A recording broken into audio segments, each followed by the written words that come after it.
હવે વાત સુરતની કરીએ તો સુરત મહાનગરપાલિકાની પેટા ચૂંટણીનો પણ માહોલ ગરમાયો છે। સ્થાનિક સ્વરાજ્યની ચૂંટણીના પડઘમ વાગી ચૂક્યા છે। વોર્ડ નંબર 18ની પેટા ચૂંટણીમાં ત્રિપાંખિયું જંગ છે।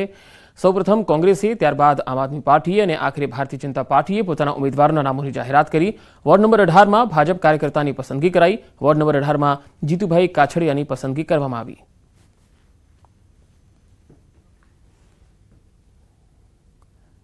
भारतीय जनता पार्टी गुजरात प्रदेश जीतुभाई काछड़ जे अमरा कार्यकर है वर्षो जूना आहिर समाजना खूब मोटा अग्रणी है एमनी पसंदगी करी है त्यारे बधा ज कार्यकर्ताओं में खूब खुशीनो माहौल है।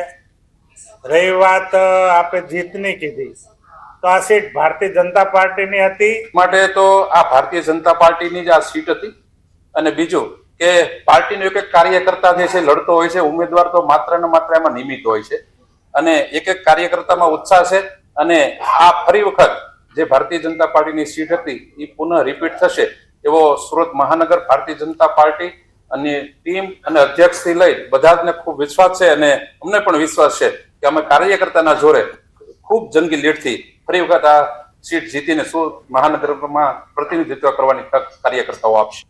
અમરેલી જિલ્લામાં 4 નગરપાલિકાની ચૂંટણી યોજાવાની છે। ત્યારે સાવરકુંડલા શહેરમાં વોર્ડ નંબર 3ની પેટા ચૂંટણી યોજાવાની છે, જેમાં કોંગ્રેસના ઉમેદવાર રમેશ જયાણીએ પોતાનું ઉમેદવારી પત્ર રજૂ કર્યું। મોટી સંખ્યામાં કોંગ્રેસના કાર્યકર્તાઓ મામલતદાર કચેરીએ એકત્ર થયા। પૂર્વ ધારાસભ્ય પ્રતાપ દુધાતે સફળતા મળશે તેવો વિશ્વાસ વ્યક્ત કર્યો। ઇલેક્શન 100% રમેશભાઈ તરફેણ માહોલ બનવાનો છે, એટલા માટે આજે ફોર્મ ભરવામાં મોટી સંખ્યામાં 18 વર્ણના આગેવાનો હાજર રહ્યા છે અને આવનાર દિવસોમાં જિલ્લાનો સૌથી મોટો જંગ 3 નંબરના વોર્ડમાં થશે। આખરી ચિત્ર સ્પષ્ટ લાઠી સાથેનું આવતીકાલે 2 વાગ્યા સુધીમાં ક્લિયર થશે। આ તરફ અલગ વલસાડની જો આપણે વાત કરીએ તો વલસાડ જિલ્લાના ધરમપુર, પારડી અને વલસાડ પાલિકાની પણ ચૂંટણી યોજાવાની છે। ત્યારે ભાજપે ફોર્મ ભરવાના અંતિમ દિવસોમાં ત્રણેય નગરપાલિકાની તમામ બેઠકો પરના ભાજપના સત્તાવાર ઉમેદવારોના નામની યાદી જાહેર કરી। ધરમપુર નગરપાલિકાના 6 વોર્ડની 24 બેઠકો, પારડી નગરપાલિકાના 7 વોર્ડની 28 બેઠકો અને વલસાડ નગરપાલિકાના 11 વોર્ડના 44 ઉમેદવારના ભાજપના ઉમેદવારોના નામ જાહેર થતાં જ પાર્ટીનું રાજકારણ ગરમાયું, જેનું કારણ છે જાહેર થયેલા યાદીમાં અને અનેક જૂના જોગીઓને પડતા મુકાયા છે। પાર્ટીના આ વખતના ટિકિટના નિયમો મુજબ 60 વર્ષથી ઉપરની ઉંમરનાઓને ટિકિટ નથી આપવામાં આવી, સાથે જ 3 ટર્મથી વધુ ચૂંટાયેલા અગ્રણીઓને પણ પડતા મુકાયા છે। भारतीय जनता पार्टी प्रदेश तरफथी अमने जे क्राइटेरिया के गाइडलाइन जे आपवामां आवी हती एनी अंदर जे उमरनो हतुं ते उमर 60 वर्षथी उपर उमर न होवी जोईए, सतत 3 टर्म न होवी जोईए, साथे साथे ए जे ते वोर्डनो ज सभ्य होवो जोईए, साथे साथे एना गुनाहित कृत्यनी अंदर एने कोई सजा न थयेली होवी जोईए। आ जातना भारतीय जनता पार्टीए क्राइटेरियाओ आपवामां આવ્યા હતા। પરંપરાગત ખેતીથી વળી કંઈક અલગ રીતે ખેતી કરવાનું વિચારતા હોય છે, ત્યારે ટીમાણા ગામના યુવા પ્રગતિશીલ ખેડૂતે કેસરની ખેતી કરી કૃષિ ક્ષેત્રે નવો આયામ કાયમ કર્યો છે। ભાવનગર જિલ્લાના તળાજા તાલુકાના ટીમાણા ગામે રહેતા એજ્યુકેટેડ યુવા ખેડૂતે આધુનિક ટેકનોલોજીની મદદથી ખેતી શરૂ કરી અને ઉત્તમ ઉદાહરણ પૂરું પાડ્યું। હિમખંડોમાં થતી કેસરની ખેતી ભાવનગર જિલ્લાના અંતરિયાળ ગામડામાં કરી ભાવનગર જિલ્લામાં ખેતી પ્રગતિના પંથે હોવાનું પુરવાર કર્યું। અદ્યતન ટેકનોલોજીનો મહત્તમ ઉપયોગ કરીને મુશ્કેલ ગણાતી ખેતીને સરળતાપૂર્વક કરી બતાવી છે। તેમણે કોલ્ડ સ્ટોરેજ પણ બનાવ્યું છે, જો કે તેમાં કેસરની સાથે મશરૂમ અને લસણનો પાક પણ થઈ શકે છે। છેલ્લા 1.5 વર્ષમાં 800 ગ્રામથી વધુ કેસરનું ઉત્પાદન કરી લાખો રૂપિયાની કમાણી કરી રહ્યા છે। ખેતરમાં 3 મહિનાની કાળી મજૂરી કરતા ખેડૂતોને તેમના પાકનું યોગ્ય વળતર ન મળતા તેમની આર્થિક સ્થિતિ કફોડી બને છે। ત્યારે ભાવનગર જિલ્લાના એક ખેડૂતના પુત્રએ પાણી કે માટીનો ઉપયોગ કર્યા વગર કેસરની ખેતી કરીને લાખોની કમાણી કરી।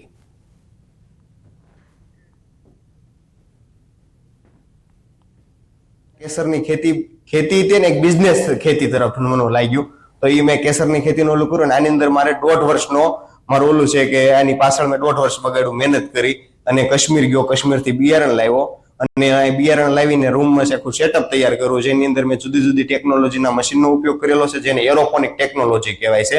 તો એની અંદર હ્યુમિડિફાયર મશીન છે, CO2 મશીન છે, ચિલર મશીન છે, સનલાઇટ જેને મલ્ટી ગ્રો લાઇટ કહેવાય છે, તો એ બધી લાઇટનો ઉપયોગ કર્યો અને જુદા જુદા ઇન્સ્ટ્રુમેન્ટ ફિટ કર્યા। તો કેસરની ખેતીની અંદર મારે કેસર આવતા 3 મહિના લાગ્યા છે ખાલી। અમારો પાક જ્યારે આવે ત્યારે પૂરતા ક્ષમ ભાવ મળતા નથી।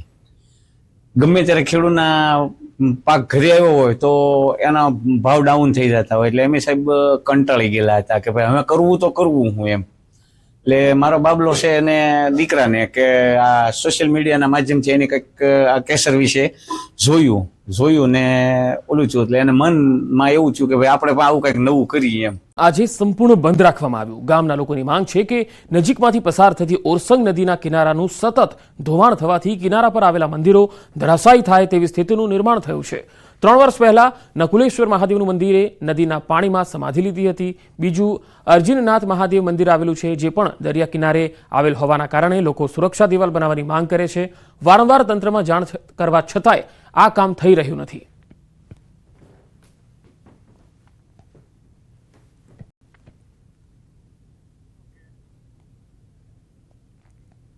ગામમાં હાંડોદ રોડ ઉપર ઉચ્ચ નદીના પુલ પાસે નદી કિનારે અર્જુનનાથ મંદિર આવેલું છે.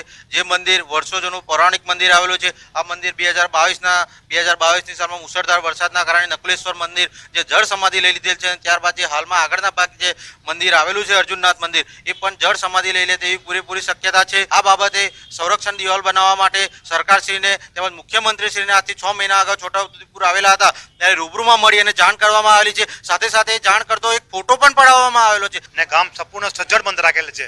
અમે સર્વે ગામજનનો આભાર માને છે અને બંધ રાખવાનું કારણ એ છે કે અમારા સંખેડા અર્જુનનાથ મહાદેવ મંદિર અને નકુલેશ્વર મહા મંદિર એ ઉચ્ચ નદી કિનારે આવેલા છે. નકુલેશ્વર મહા મંદિર 2 વર્ષ પહેલા ધોવાણ થઈને પાણીમાં ગરકાવ થઈ ગયું છે. અર્જુનનાથ મહાદેવ મંદિર બી ગમે ત્યારે ધોવાણમાં જતું રહે જેવું શક્યતા છે. તો અમે સરકાર પાસે વારેઘર રજૂઆત કરી છે કે અમે સંરક્ષણ દિવાલ બનાવી આપે તો મંદિર અમારું બચી જાય. વિદ્યાર્થી નેતા યુવરાજસિંહે ધરમપુરની વન સેવા મહાવિદ્યાલય BRS કોલેજમાં ભરતી પ્રક્રિયામાં ગેરરીતિનો આરોપ લગાવ્યો હતો. આ આક્ષેપને લઈ ન્યૂઝ 18 ગુજરાતીની ટીમ વલસાડના ધરમપુરની બિલપુડીમાં આવેલ વન સેવા મહાવિદ્યાલય BRS કોલેજ પહોંચી હતી. જો કે મીડિયાના આવવાની જાણ થતાં કોલેજનું કાર્યાલય બંધ જોવા મળ્યું. આ સંસ્થા દ્વારા 5 જેટલી જગ્યા માટે ભરતી પ્રક્રિયા જાહેર કરાઈ હતી, જેમાં એક સિનિયર ક્લાર્ક, 2 અધ્યાપકો, એક ગૃહપતિ અને એક શ્રમ સંયોજકની જગ્યા માટે ભરતી પ્રક્રિયા હાથ ધરી હતી. યુવરાજસિંહે આ ભરતીમાં બોગસ રીતે પૂર્વ કોર્પોરેટર રાજેન્દ્રસિંહના પુત્રને ક્લાર્ક તરીકે નોકરી આપ્યાનો આક્ષેપ કર્યો હતો. જો કે ન્યૂઝ 18 સાથેની વાતચીતમાં કોલેજના ઇન્ચાર્જ આચાર્યએ આરોપોને નકાર્યા હતા.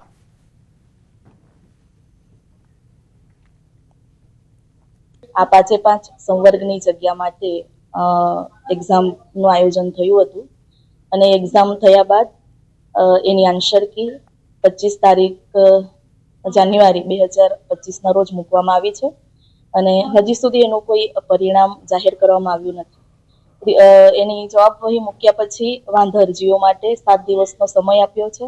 ત્યાં પૂર્વ કોર્પોરેટર ત્યાં એક છે પણ એ ક્લાર્ક કક્ષાનો કોર્પોરેટર છે કે ત્યાં ક્લાર્કની સર્વિસ કરે છે એવું કોઈ ક્લાર્કના લેવલ કંઈ ખબર નથી અને આ વસ્તુ ઉપર હું યોગ્ય તપાસ કરીશ આપે કીધું છે એટલે અને એની અંદર શું છે એ આપને હું માહિતી આપીશ. વિદ્યાર્થી નેતા યુવરાજસિંહ દ્વારા વલસાડના ધરમપુરની એક વન સેવા સંસ્થા છે એના ઉપર છે ગંભીર આક્ષેપો લગાવ્યા છે ને આ સંસ્થા દ્વારા કરવામાં આવેલી કર્મચારીઓની ભરતીમાં મોટા પાયે ગેરરીતિ આચરવામાં આવી છે અને નામજોગ વલસાડના ધરમપુરના એક રાજકીય અગ્રણીના પુત્રને અહીંયા આગળ લાગવગથી લગાવવામાં આવ્યા હોવાના ગંભીર આક્ષેપો કરવામાં આવે છે. સત્ય જાણવા ન્યૂઝ 18 ગુજરાતીની ટીમ અત્યારે ધરમપુરના બિલપુડીમાં આવેલી વન સેવા મહાવિદ્યાલય જે BRS કોલેજ છે ત્યાં પહોંચી છે. આ સંસ્થા છે એ ગ્રામ સેવા સભા ધરમપુર દ્વારા સંચાલિત કરવામાં આવે છે. જે તે વિદ્યાર્થી નેતા યુવરાજસિંહે જે ગંભીર આક્ષેપો કર્યા છે તેની સત્યતા જાણવા અહીંયા આગળ પ્રયાસ કરવામાં આવતા આ જે ટ્રસ્ટની ઓફિસ છે તેને બંધ જોવા મળી છે. અહીંયા જે સ્ટાફ હતો તે અહીંયાથી રવાના થઈ ગયો છે. લોક માર્યા વિના જ ઓફિસ અહીંયાથી ખુલ્લી છે. તે મીડિયા આવતા જ અહીંયાથી છે કર્મચારીઓ છે નીકળી ગયા છે. વિદ્યાર્થી નેતા દ્વારા જે રીતે આક્ષેપો કરવામાં આવે છે અહીંયા આગળના ઇન્ચાર્જ આચાર્ય દાવો કરી રહ્યા છે કે અત્યાર હજુ સુધી અહીંયા આગળ કોઈ ભરતીની આખરી ઓપ નથી અપાવવામાં આવ્યો. અત્યાર સુધી માત્ર આન્સર કી છે એ અપલોડ થઈ છે વેબસાઇટ પર અને કોઈ પણ જાતની હજુ સુધી કોઈ વ્યક્તિની નિયુક્તિ પણ નથી કરવામાં આવી કે હજુ સુધી ભરતી પ્રક્રિયાને કે આખરી રિઝલ્ટ પણ જાહેર નથી કરવામાં આવ્યું. ભરતસિંહ વાડેર, ન્યૂઝ 18 ગુજરાતી, ધરમપુર, વલસાડ. ગુજરાતમાં MLA વિમલ ચુડાસમાને મોટી રાહત થઈ છે. 6 માસની સજા પર હાઈકોર્ટે સ્ટે આપ્યો છે. સજા પર સ્ટે મળતા ચોરવાડમાં ઉજવણી કરવામાં આવી. તેમણે કહ્યું છે કે મારી ઉપર ખોટી ફરિયાદ કરવામાં આવી હતી. મને ન્યાયતંત્ર પર પૂરતો ભરોસો છે. આજ રોજ હાઈકોર્ટમાં મને 6 મહિનાની સજા ઉપર સ્ટે આપવામાં આવ્યો, સંપૂર્ણ 6 મહિનાની સજા ઉપર રોક લગાવવામાં આવી, ત્યારે હું ન્યાયતંત્રનો ખૂબ આભાર માનીશ અને મને ન્યાયતંત્ર ઉપર હંમેશા ભરોસો હતો અને છે અને રહેવાનો છે.